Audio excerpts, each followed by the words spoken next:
ಧರ್ಮಸ್ಥಳದಲ್ಲಿ ಸೌಜನ್ಯ ಮನೆಯ ರಸ್ತೆ ಬಳಿ ಕಿಡಿಗೇಡಿಗಳಿಂದ ಹಲ್ಲೆಗೊಳಗಾದ ಯೂಟ್ಯೂಬರ್ಗಳನ್ನು ಭೇಟಿ ಮಾಡಿರುವ ಎಸ್ಡಿಪಿಐ ನಿಯೋಗ ತಪ್ಪಿತಸ್ಥರ ವಿರುದ್ಧ ಕ್ರಮಕ್ಕೆ ಆಗ್ರಹಿಸಿದೆ.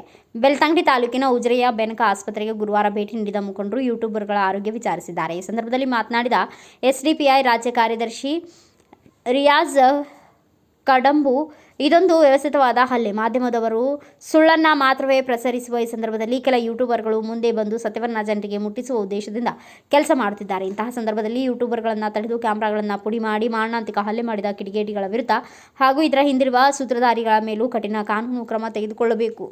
ಸರ್ಕಾರ ಯಾವುದೇ ರೀತಿಯಲ್ಲಿಯೂ ಬಲಾಢ್ಯರ ಪರವಾಗಿ ನಿಲ್ಲದೆ ಹಸ್ತಕ್ಷೇಪ ಮಾಡದೆ ನ್ಯಾಯವನ್ನ ಎತ್ತಿ ಹಿಡಿಯಬೇಕು ಎಂದು ಒತ್ತಾಯಿಸಿದರು.